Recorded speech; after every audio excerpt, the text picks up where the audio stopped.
we're going to give you a little bit more about networking, and then we're going to give you an assignment. We're going to give you a challenge. We're going to give you a game. Some people, it's just, you're not motivated to do it. It's too hard to do it. You hate it. And that's not your personality. And so we're going to try to, if those of you who are not intrinsically motivated, which is always the best way to be, we're going to give you a little bit of extrinsic motivation. And we'll talk about that at the very end. My very favorite networking book, and it's now 10 years old, hard to believe, but it still is every bit as usable as it was when it was first written, and it's called Never Eat Alone. It's by Keith Ferrazzi, Ferrazzi. It's a fabulous book. If you did a tenth of the networking that he advises you to do, you would be well networked. He is a master at figuring out ways to meet people. So he is my major resource. The subtitle of the book is The Ultimate Networker Reveals How to Build a Lifelong Community of Colleagues, Contacts, Friends, and Mentors. Every job that he ever has, he tries to find who are the most successful people in this company, who are the most successful people in this industry. He makes a list of them. He's all about lists. He has lists of the influential people in every company he's ever worked for in the industry. He looks at the best CEOs. He has a pie-in-the-sky dream list of people that he hopes to at some point connect with, and then he has sort of more realistic people that he hopes to connect with, and he works those lists all the time. He has lists of people by the city and state where they live. So if he's on a plane trip somewhere and there's going to be a 2-hour layover, he looks through his geographical list and says, let's have lunch and talk a little bit about how, I've got some information that might help you in that new project you're working on, and so forth and so on. So he is constantly looking for opportunities to connect with people, and he doesn't even like to use the N word, which in this case is the network word. It's all about connection. It's connecting, and it's connecting for mutual benefit. It's not how do you do, can you help me? It's how do you do, let's see if we can figure out a way to help each other. And that's really the attitude that you want to get into. And especially, it's even better if you think, how do you do, how can I help you? That's the best one of all. And if you're nervous about networking, you're nervous about connecting with people that you don't know, coming into it with, I have some information that might be useful to you, makes it be sort of no anxiety whatsoever. Because we're all so much more comfortable with how can we help each other. The 2 key words that he says you should constantly remember when you are networking are reciprocity and generosity. It's helping each other, and it's mostly giving. And it's giving with no thought really of receiving in return. It's just giving. Do some research, figure out what people are doing, see if you have information, people that you can help them with, and ultimately it tends to come back to you. He talked about at one point when he was working he was the youngest CMO, the youngest chief marketing officer at a company, and he was thinking of moving into the entertainment industry. And he contacted somebody who had also gone to Harvard Business School and lived on the West Coast, and he said, do you know anybody in the entertainment industry that you might be able to connect me with? And he said, I know a guy named David who also went to Harvard Business School. He might be able to help you. So the friend connected him to David. He met with David, and he said, I understand that you know this woman Celine, and he said, I've heard that she would be a good person for me to talk to get a little bit more information about how we can help each other out. And would you be open to introducing us? And he said, no, right now she owes me, and I might need to use that favor later for me. I don't want to spend it on you. And Keith said, that is so opposite of what networking should be. It's not like a finite bank account where, if once you cash in on a favor, there's nothing left. He said it's all about continuing to help, exactly. So anyway, he met her on his own, and she ended up being a fabulous resource, got him 2 of his CEO jobs, and has been a good friend ever since. So don't think of it as, how is this going to benefit me? You've got to get out of that mindset, and it's all about, is there a way that I can help you? So the helpful hints are the mindset, essentially, and when you're going to go to a networking meeting, if you think of, I'm going to meet 3 people today, and I'm hoping that at least one of them I'll be able to help. And you go that way, and it might make it be a little bit easier to do. Keep a list of all, this is according to Keith, this is what he does. Every time he meets somebody, he has a little notebook, and every time he meets somebody, he keeps a list of who they are, what they do, where they work, how he met them, what were the circumstances under which he met them, and then gives out information if he can, introduces people to people if he can, and then that night he follows up immediately. The follow-up is key. That's my worst thing, as any of you who have tried to reach me by phone or email know. That is my worst thing, following up. One person that I encourage all of you to look at his LinkedIn profile, because he is a LinkedIn coach. I found him on LinkedIn when I was going to make a presentation on it. He doesn't live here. He lives in the Northeast, but his name is Teddy Burris, B-U-R-R-I-S-S, I believe. And I sent him a LinkedIn invitation, and I said, I facilitate this big job club, and I'm going to be making a presentation on LinkedIn. I found that your LinkedIn profile was very helpful, and I would like to connect with you. And the first thing he said, he responded immediately, accepted my invitation, and said, thank you so much for the message. So many people don't write a message and explain why they want to connect with me. He said, thank you so much for the message. And he said, I'm very interested in your organization. Call me, and here's my phone number. Let's talk a little bit. Maybe we can help each other. On his LinkedIn profile, one of the things he says is that 50% of his time he gives away. So he makes presentations. If only he were here, we might be able to do something through FaceTime or Skype or something and get him to make a presentation to all of you. But he says 50% of his time he gives away, and he puts it on his calendar. This is my pro bono time.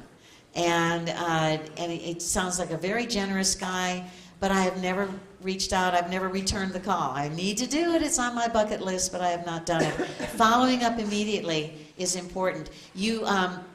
So Karen met these 3 people from these 3 great companies, and she talked to them there, but what she needs to do, if she hasn't done it already, she's very savvy about all of this, so she probably has done it already, but that night she should have gone in and emailed them and just said, I want to thank you one more time. That was great information. I intend to share it with my network, and I very much appreciate your taking the time to give us the insight as to how to get hired at your companies, or something like that. Keith Ferrazzi said that he made a presentation to a number of college students, I think in Florida, and got back up to his hotel room, and there was an email from one of the people in the audience. Oh, I know, it was to his old fraternity, Sigma Chi, and there was one email from somebody who said, I just want to tell you how much I appreciated your presentation. I too come from humble beginnings, and it was very inspiring to hear what you've been able to do and how successful you've been able to become. And I'm going to follow as many of the points that you gave as possible. And he said there were others as well that came later, days later, weeks later, but that was the first one, and that was the one he remembered. So being right on it to express your appreciation can sometimes be really important. This was a lesson that Keith learned from Michael Milken, and he met him through that same entertainment lady. She had a startup in the entertainment industry, and Milken was on her board of directors, as was Keith. And so he got to meet him, and he said, one of the reasons that I'm going to participate on your board of directors is I'm hoping that Michael Milken will be one of my mentors, that I can learn from him about the world of business that he navigates so effectively. And he said that, Michael Milken said, the three things that create really the deepest bonds are anybody who shares information about health, wealth, or children. And he talked about the fact that he has survived prostate cancer. He's very involved in that community and sharing information about any kind of health problems and what's the latest treatment and here's where the experts are and all of that. He said that bonds you with people immediately. Some of you may have been here some years ago. We had a presentation from a guy that I just forgot. He's a nationally, the Toastmaster people might remember him. He just left my brain. He's a national, an international award-winning Toastmaster speaker, and he gave a marvelous presentation. He's also written books on networking. He's an expert in all of this, but he gave a really, really good presentation, starting by talking a little bit about his children, and then as the presentation went on, he mentioned that one of his children had become really ill. And through networking, through the network that he had already created, he was able to get treatment at the Mayo Clinic or Johns Hopkins or somewhere like that, that essentially saved the life of his little boy. But it was through networking, through sharing information. And he said that bond, that connection now is like titanium. It's never going to go away. The same thing happens if somebody gives you a tip that helps you make a lot of money. It's tight. You hate to think that those are all in the same category. And then anybody that helps you with your children. So there are those. Straight out of Michael Milken. How do you network? Obviously, you're going to network at meetings and things like that. One of the things TJ mentioned that was so hilarious was he said, what do you come to these meetings for? So you come probably mostly for the bananas, but a little bit for what you learn. But it's supposed to be a networking group. That's how we define ourselves. So you came here for networking. How many of you have met somebody new today? And like nobody, you know, it was, today we've seen people, thank you, 3 hands. He just spoke last week, everybody.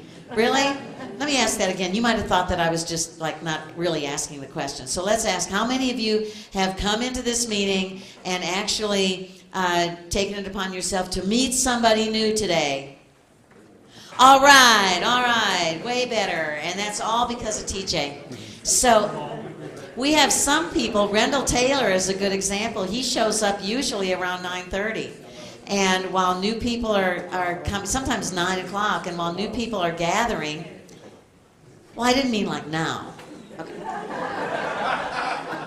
While new people are gathering, he'll go up and, he'll introduce himself. Welcome to Launchpad. What kind of work are you looking for? When you're in a group like this, that is the pickup line. What kind of work are you looking for? Maybe I shouldn't have called it the pickup line, but that is a great conversation starter.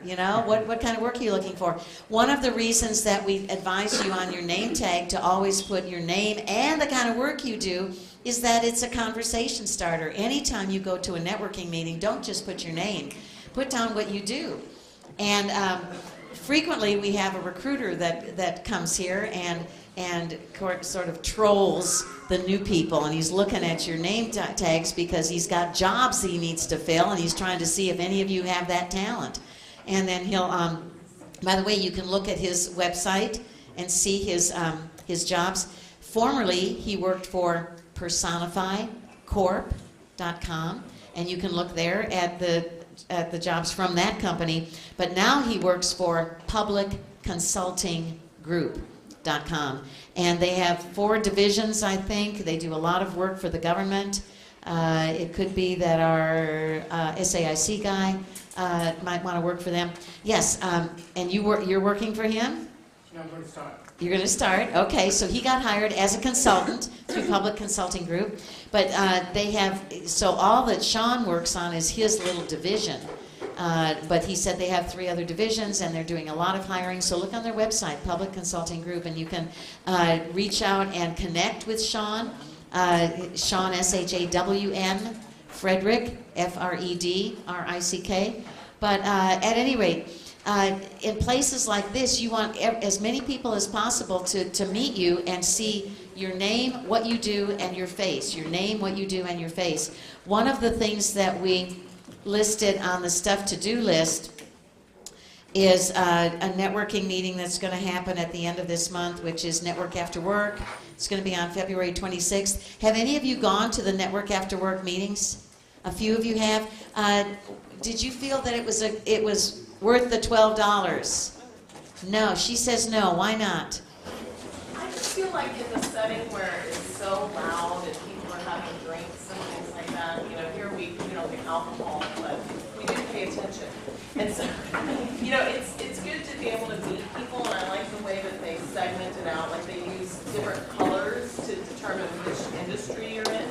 So there's some pluses and minuses too. I just always felt like, in a way, there's a lot of meat market nature to it. I'm just saying. I'm just being honest. And somebody else who had their hand up? What about you? It was very loud. I couldn't really hear anybody.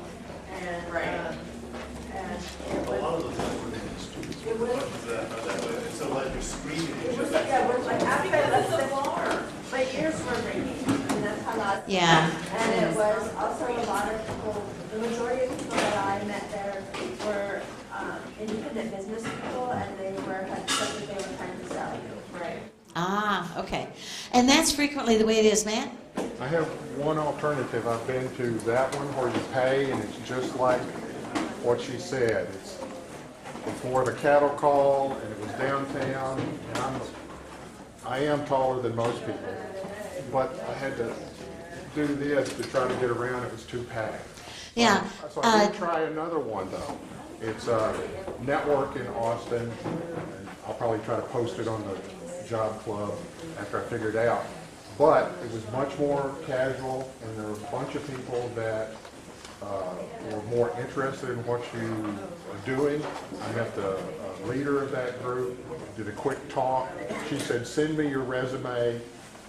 She sent it in to the HR person, and I got a telephone interview from it in just about a week. It wasn't the job for me. It was more software and transaction processing and stuff, and I'm mostly hardware.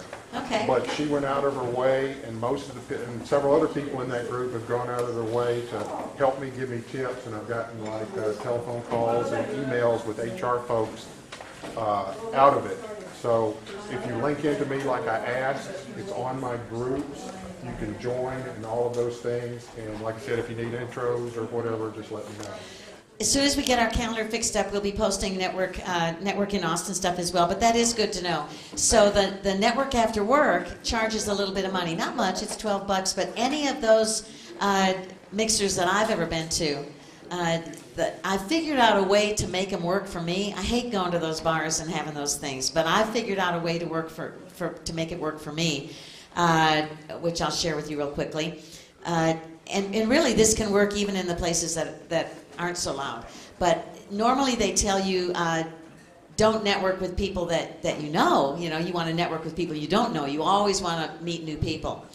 And I have found that when I go to those big groups and I don't know anybody, and I try to break into somebody's conversation or whatever, Matt's tall, I'm short, and I'm like, here's this conversation going on, and I'm like,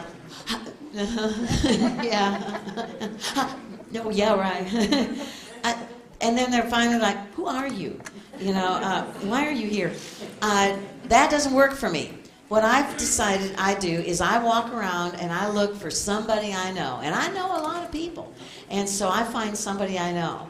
And it's like, you're here. Great. I'm so glad I found somebody I know. And then she empowers me because we're talking, and now I feel as though I have someone. And out of the corner of my eye, I see that, Christy, is it? So she's not talking to anybody. She's about to bolt. She's miserable. And I say, come join our group. Come talk to us. And so then, and Tom, so I said, come join our group. So now the four of us are talking, we're screaming, but we're okay, and we're sharing information, and now everybody feels as though they belong. They're meeting each other, and we're all going to hook up on LinkedIn. And then I say, listen, I just saw somebody else I know. I'm going to leave you in each other's tender care. Nice to meet everybody, and I go find somebody else. And I can be the social person that makes people feel welcome, but foisting myself onto other people, I have a terrible time with that. But everybody can find things, seek out somebody who's not talking to anybody. That's an introvert. They're miserable. And talk to them. You have a comment?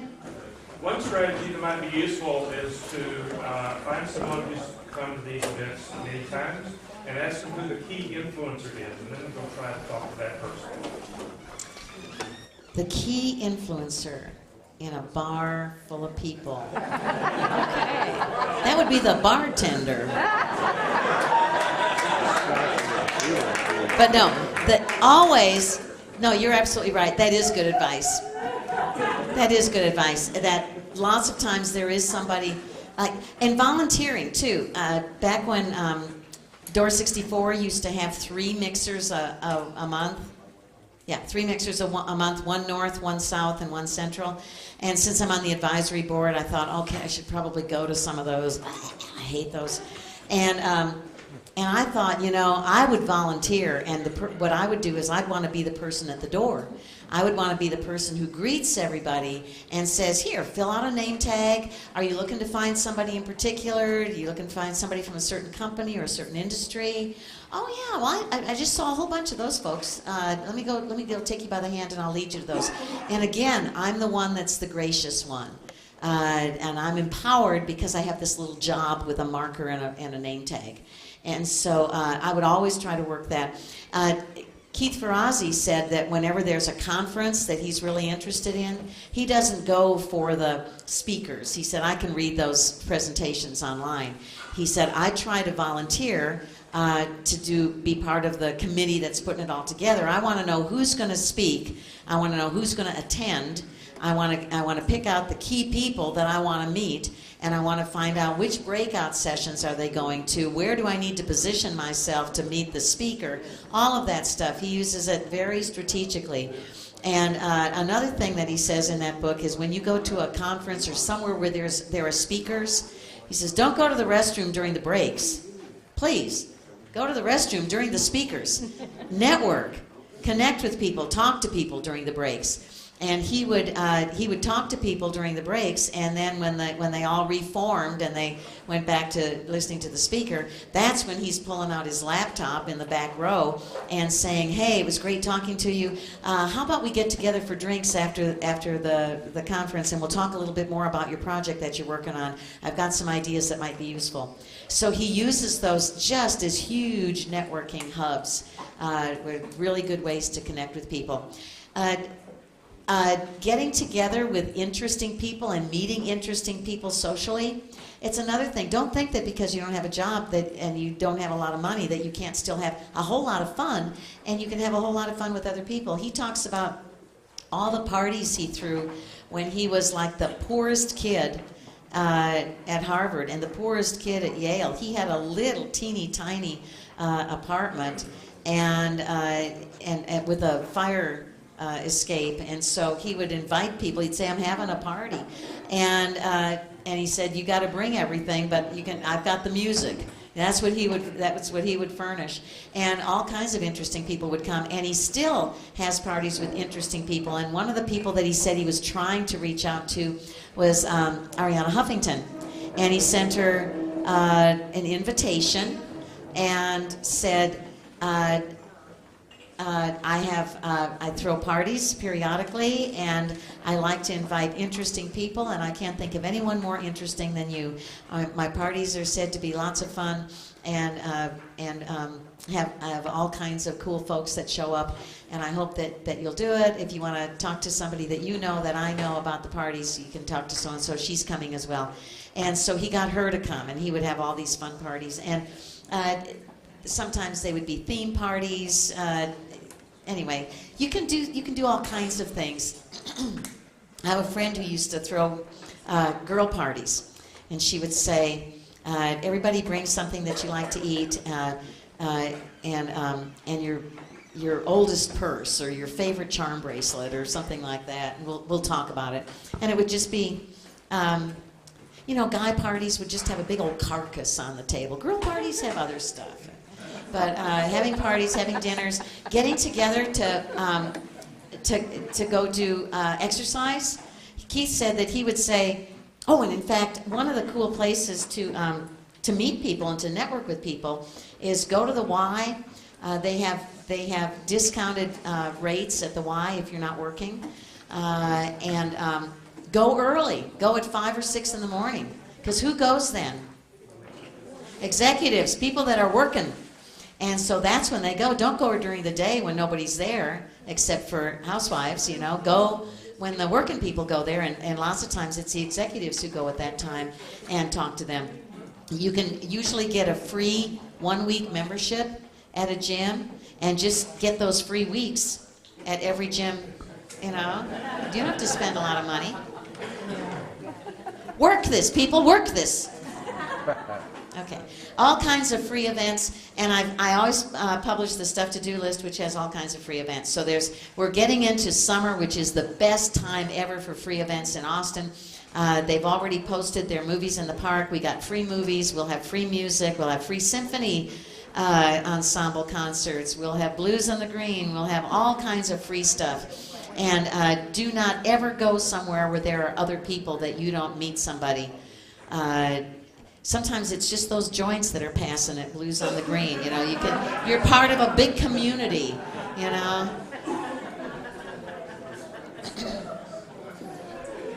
Not really. Okay, so I'm thinking that maybe we give you an assignment if you want to participate. So those of you who need extrinsic motivation, here's your assignment.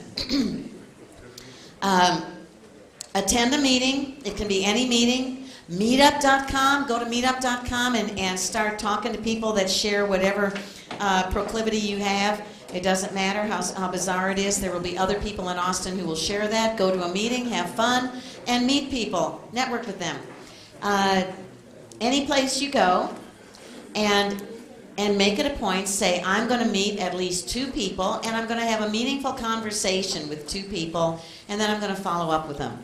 And every time you go to a gathering, if 2 people is too many, 1 person, but set a number. Maybe you're somebody that can connect quickly with people, and you're good with 5 people, but set a number, meet people, and have a meaningful conversation, and then follow up. You're not going to get a good job lead from every single person you talk to, but I guarantee you're going to meet interesting people. Everybody's got a story to tell. By the way, Ann, where are you? Ann Cabot. So Ann Cabot is a former Launchpad member. She's been working. She's one of the most interesting people on the planet. And if any of you leave this building without meeting her, you've made a big mistake. She used to do something really fun when she was in Launchpad before. She would, back when Whole Foods was just in their little site next to Book People, she would go there once a week, I think, and she has had a lot of counseling background. She's a software test engineer, but she's had a lot of counseling background, and so she said sometimes people just like to talk. They don't have anybody to vent to. They're really depressed, and they just need somebody to listen to them. And so she would put a flower in a vase, and it was like the doctor is in. She was like Lucy. You didn't have to pay her a nickel, and you just showed up, and you would talk, and she'd say, "Oh, that's terrible. That's terrible. I feel so bad for you. Oh, that's just terrible. Okay, dear. Now let's move on."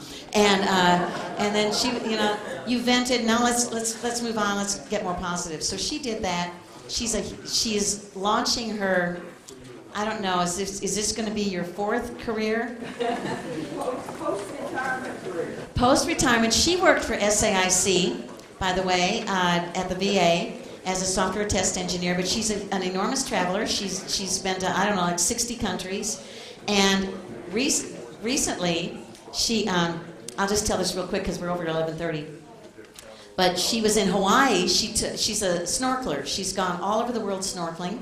And she took a class on coral and loved it and said, I would love to volunteer on some sort of a research project that has to do with the coral reefs and that environmental disaster.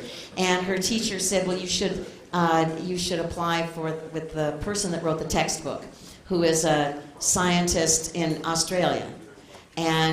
And so she sent a letter and she said, I would love to work with you as a volunteer on your project. I'm a software test engineer and here's my background and I know a lot about coral and blah, blah, blah, blah, blah.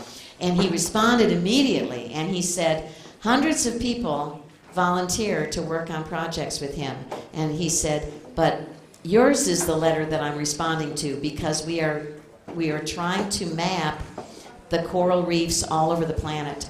And we're using GIS, and we're creating a big database, and we could use your software skills. And so she went there for 3 months on a 3-month visa. She worked on this exciting project, and now she wants to reinvent herself, market herself to other research projects all over the world, so she can still travel and still use her fabulous skills and do something that she is passionate about and is interesting and exciting. Talking to people and just getting ideas and being open to things, and you can come up with ideas that you would never have thought of if you hadn't been networking, and open your mind to whatever the possibilities there are. So it's very cool that she showed up here today. Partner with another job seeker, and anybody could do that now. You could partner with the person next to you. It might be good to partner with somebody that you don't know. It might be really good to partner with one of these new people who just showed up today, because they've still got deer in the headlight eyeballs, and so they might need somebody who's a little bit more seasoned about the job search process. Partner with somebody else and help each other in your job search. Be accountable to each other for a specific amount of time, whatever you folks decide. 2 weeks, we're gonna concentrate only on each other and helping each other find jobs, or 3 weeks or 4 weeks or whatever. Choose a time and do it. The third one, make a list of your top 10 target companies. This is something that Keith Ferrazzi does. He has a networking action plan. Make a list of your top 10 target companies. List all of the key people in that company. Include the person from LinkedIn that you think is the hiring manager, and then connect in as many different ways as you can. Read their social media stuff. Follow them on social media. Read their blogs. Read the forums. Connect with them on LinkedIn. See if you can get informational interviews. See if are they making presentations? Are they speaking? Is there a way that you can meet with them? Does the company involve itself in any social activities? Maybe you can participate there. Maybe you can volunteer at the same place they volunteer. And see how many of those key decision makers you can connect with from your top 10 companies. We've already talked about the next one. Volunteer. Volunteer with Leap to Success. Volunteer with something that you care about, something that you're passionate about, and meet brand new people because you're all there working toward a common goal.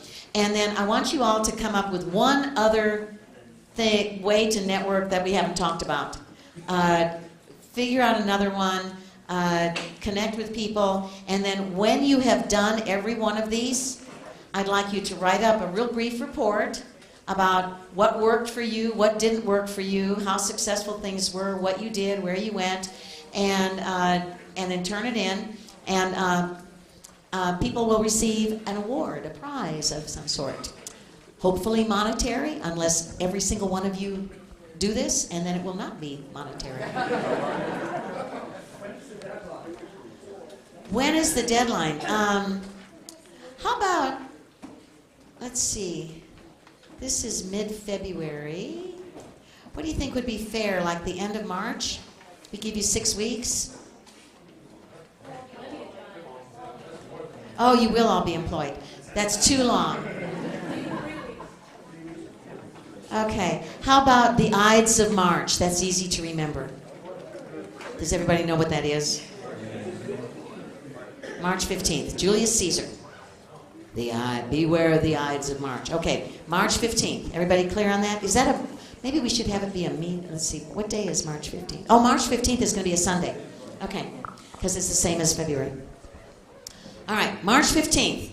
Try to have it done, and then you can email me your reports or whatever, and we'll go over them. Everybody clear on that? Yes, ma'am? Absolutely? Okay, in case you didn't catch it, Karen Kelvie, Kelvie, link with her. Okay, so I used to do professional photography. The most famous person I ever photographed was Lansford-Powell. The toughest photography job I ever had was photographing babies just before they were removed from life support or babies who were born dead. And my job was to get in there and make a fine art photograph on the spot, families crying, I'm not allowed to cry till I'm back at home processing the images. My whole reason for doing this was because think of how you would feel, especially those of you who are parents, if you had a baby and it died, and you only got to see it for 45 minutes or so, and then later you couldn't remember what your baby looked like. Okay, so my whole thing was to get in there and to help people who I didn't know would probably never see again, to help them heal. All right, so I'm going to teach you a little magic trick, all right, because this directly has to do with all this networking you're going to be doing. So you can walk in and be downtrodden, right, and you're not going to impress anybody. Or just watch this, and especially for women, when you're facing a camera, never face it full on, okay? So like this, roll shoulders back, head up, pivot. Do you see the transformation? Weight drops, hon, you cannot drop weight that quickly short of chopping off a limb. So just remember, stand tall, get your hair cut. I'm listening to Blink through the Austin Public Library. You can get all these great books on audio, and you can get them, download them to your phone. So the one I just finished this morning was Blink. And at the end of the book, he talks about what inspired him to write the book. He had let his hair grow long, and he's driving along, I think in Manhattan. He gets pulled over by the cops. And they said, well, we think you're this, you match the profile of this guy. They're looking for this rapist, right? So Malcolm has curly hair.